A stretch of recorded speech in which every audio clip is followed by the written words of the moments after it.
I got my little hat on, I pulled out all the studs. Oh, hey! Hi! It's me, Wilma Fingerdoo, with the Fingerdoo review of RuPaul's Drag Race All-Stars Season 10, and it's the premiere episode. It's why I broke out my little hat. I heard a couple of you were missing my little hats, and I have to say, I apologize. But I was happy to bring it back because today's little challenge was the Drag on a Dollar challenge, but I'm getting ahead of myself because we have to start the show by saying, Jorge, drink me. Ooh, did you make one of those blue skies that Emily made earlier? This is fabulous. This is a wine cocktail. I hope you're doing all right. A blue sky. It's got blue curacao. It's got our Weibo vodka and a little Pinot Gris, because who doesn't love a little Pinot Gris? Splash of ginger. We're good. Bluey and skyy. All right, so let's get to it. The girls entered the drag room. Now, I was so excited to see these girls because, as I said in my review of the cast, I really don't know anything about them, so I was looking forward to seeing them firsthand. Eureka made a fabulous entrance. You know, the thing about Eureka that I love is that she's a big girl. She's not hiding it. She's not going to ever not be a big girl. So her drag has become even bigger than it used to be. Those feathers, that was fabulous. Dusty Ray Bottoms is just making me smile. There's something about her out of drag that just makes me go, oh, look at you, you little cutie. She's a doll. Monet Exchange, she does really well. She just high energy. I also really loved Monique Hart. I think there's something about her. She seems a little quick to be angry and judgy, which I think is always fun for drama. But it'll be interesting to see how she stacks up with these other girls. Shocked to hear about the similarities between Ms. Cracker and Aquaria. Say Ms. Cracker and Aquaria together. It's going to make you sound like a quacker. So seriously, when I was doing my review, I thought they looked very similar, and I got their pictures mixed up, and I had to be very specific when I was doing my review, not to get them mixed up. But I didn't want to say anything about them because I thought maybe it's because I'm older, I drink. But the point is, they do look a little alike, but they're skinny white girls. All skinny white girls look alike. It doesn't matter what color their hair is, what's going on. But it was interesting that the New York queens all knew this. Now let's just say New York queens. 5 New York queens, and these girls all know each other, and these girls all know what each other brings to the party. So on one level, they're prepared to compete against each other, which sets the rest of the room apart. But on another level, some of them are already psyched out. They're in their heads. They don't know what's going on. Blair St. Clair, I think somebody needs to check her ID. She looks like she's 8. Seriously, she looks like she's 8 out of drag. She looks like she's 18 in drag, so it might not be a crime in every state, but seriously, she's cute. She had a good entrance. Hillary Kardashian, she got a nice bum. It shakes nice, but it takes more than a nice bum. I'll tell you right now, a nice bum goes a long way. Let's not all be hasty here, but still, I liked her energy. I like how cute she is. I like how she's not afraid to show her body. But seriously, there was something about her walking in. I love that whole thing where she goes, "There is no drag in New Mexico or wherever the hell. Where is she from? Albuquerque? I don't know where she's from. But then Blair St. Clair was saying after she said, "Well, I've won all the pageants there." She said, "I thought you said there was no drag." So read out of Blair. She may be cute and young looking, but seriously, I think she's going to give those girls a run for the money. But then before the girls could get too into it, there was Ru with a whole past cast name drop peppered, clue riddled welcome to the workroom with her, she already had hers this video, and then popped in her fabulous suit. The girls were excited, they fawned, it was fabulous, and then it was time for the first mini challenge. They had to bring it to the ball in front of the past cast. Manila Luzon looked fantastic. Pork Chop Parker looks gorgeous. There were a lot of girls there. I love that Jinx Monsoon turned a slap into another moment of camera time, because seriously, she wasn't looking so much like a drag queen as much as a sister wife in that outfit. I was just a little surprised. I'm not judging, but I'm just saying.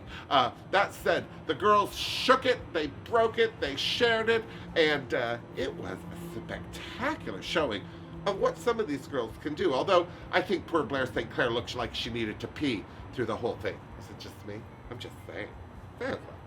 Of course, the winner of the Bring It to the Ball mini challenge was Monet Exchange with her 2.5. Is it almost a triple death drop? It was very funny and very cute. Of course, as I said in my preview video, I was expecting a lot from Monet, and she did not disappoint. That said, the girls, I thought she would get a bonus effort for the dollar drag on a dollar challenge. She didn't get anything. She just, you know, had one set a line in the sand, so to speak. But the girls had to put together the next challenge, which was drag on a dollar. And again, I love that. This hat right here is made from stuff from the Dollarama. It cost me 73 cents. Right here. It's pinned to my head. It's giving me a headache. It's drag on a dollar. I'm just saying. And I was glad to see these girls, because this separates the drag queens from the artistes. Some girls have great vision, no execution. Some girls are a wizard with a hot glue gun, but have no sense of style. Poor Vanessa. There's a lot of things about this kind of challenge that can separate the girls, and I'm kind of glad that it came back, because a lot of girls aren't talented about sewing, or aren't able to put a look together. It's a hard thing to do. The ones that do have great style and sense of assembly are blessed. The ones that don't better have a good designer or stylist in their backup, or at least a friend who's honest with them when they come out of their drag room, because seriously. I was so sorry for Calorie Kardashian's little money dress, because I know what she thought, and God bless her, but it was a lazy attempt. And the problem with it was, yes, we've seen it before. Yes, other queens have worn that look. But she didn't elevate it. She didn't take it anywhere. Now, the only problem I have with this is that Monet Exchange, not trying to diss in any way, her little outfit with the sponges and everything was basically the same application as the money dress. But because it wasn't money, it was sponges, it was different, so it was a whole other thing. But then I thought Monet elevated the whole thing with the bubbles in her hair, and the blue, and the story. She had a whole vision there. She was very, very busy. I felt so bad for Vanessa Vanjie Mateo. Now here's the thing, I thought she was 2 feet tall. She's not. She's a lot taller than that. I mean, she certainly is standing next to Eureka. Because Eureka's a beast, bless her. But Vanessa, I was surprised. I thought she was a little squatter and shorter, but she's not. She's taller. And I felt so bad that she did that little bubbly thing. But I have to say, with her being a little taller and having legs sticking out and everything, I didn't mind her outfit so much. I can't believe that Ms. Cracker's little black and white peplamy jackety nummy goodness with the dark hair and everything didn't win. No offense to Mayhem Miller. Mayhem Miller's dress was delicious, but I just was more impressed by Ms. Cracker's dress. I also thought that Aquaria, her little outfit was fabulous, very costumey, but very fabulous. As she said, Fashion Week. Yes, I get that, Fashion Week. But what I was really impressed is that while there was the back workroom makeup drama of Premier All-Stars 10, Makeup Gate, I'm calling it, did Aquarius steal Miss Cracker's look? Did Miss Cracker steal? What does it matter? They didn't look even remotely the same. No one, not one of the judges even clocked them for having similar makeup. They looked so different when it was all said and done. And this is the thing. These are the hurdles that RuPaul's Drag Race throws in front of these girls. They don't care what you think about her. They don't want to know about your past story or your fights with whoever is in the cast that you have problems with, Thorgy and Bob. Things like that. I'm just saying, this is about how you work under pressure. And I think out of Aquaria and Ms. Cracker, I thought Ms. Cracker stepped it up, especially with her "there are no accidents" in fisting comments. She's right, there are no accidents, but sometimes there are surprises. I'm just saying. Bring gloves. Now, I just want to make a moment to talk about Christina Aguilera. I knew she was going to be a judge. I knew she was there. I knew she was coming. I read the stuff. I knew she was going to be there. But I forgot. I was so caught up in this cast. There's such a great cast. They're all fabulous. There's not really a weak girl in the group. And I was so impressed with everybody that I forgot that I wasn't missing Christina Aguilera. And then when they said Pheromone was coming back, I'm like, why is it being Pheromone back? And then there was Christina Aguilera, and she does look like Pheromone, or vice versa, whatever you want to say. But God bless Christina Aguilera. I love her, and she did everything that a drag queen wants Christina Aguilera to be. She wore a sparkly dress, she wore a fabulous wig, she sang beautifully, she was funny, she was judgy, she gave people opinions, she was delicious. who wasn't delicious, unfortunately, was Vanessa Vanjie Mateo and Calorie Kardashian. They ended up in the bottom. Now, I do want to say a cheers to Mayhem Miller. Good for you, Mayhem, for winning the first episode of RuPaul's Drag Race Season 10.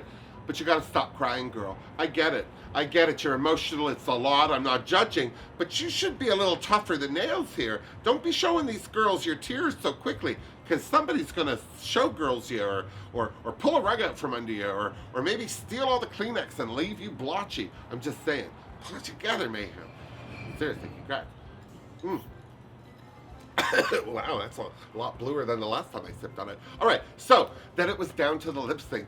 And I have to say, seriously, if you watched my review of the cast for Season 10, I said that Vanessa Vanjie Mateo would either go home first or win it all. And the reason I said that was because in all of this stuff I've seen of her leading up to, she's very lippy, she's very fast, she's very get your cookies, you know, she's very spicy and flavorful and loud and opinionated. And I thought she was also shorter. Those kind of things all combined into one thing. No offense to short people, but seriously, makes you kind of like a yippy dog at people's heels, and people don't like those dogs.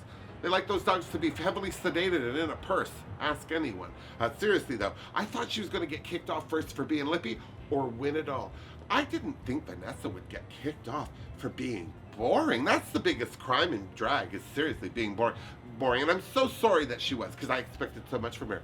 Calorie Kardashian though, seriously, well, there's that bum. She's a twerking queen, and she showed it to everybody. And I don't think that Carson Kressley is ever going to survive that view. But she also was prepared. She had money to throw in the air for her final splits. She took off her skirt. She had things ready to go. She was on top of it. But there was Vanessa. Boring, mediocre, minimal effort. I felt. I'm not in her head. I don't know what she's thinking. I mean, the highlight of her lip sync was lying on the stage upside down and letting her hair hang off it. I mean, the antithesis of what Calorie was doing so clearly. Calorie wanted it more. I'm sorry to see Vanessa Vanjie Mateo go, because she was a delight. I was surprised by her. I thought she would rub me the wrong way. She didn't at all. She was lovely, and I'm sorry to see her go.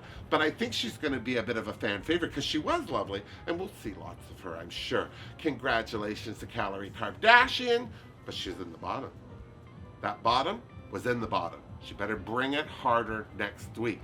Well, there you go.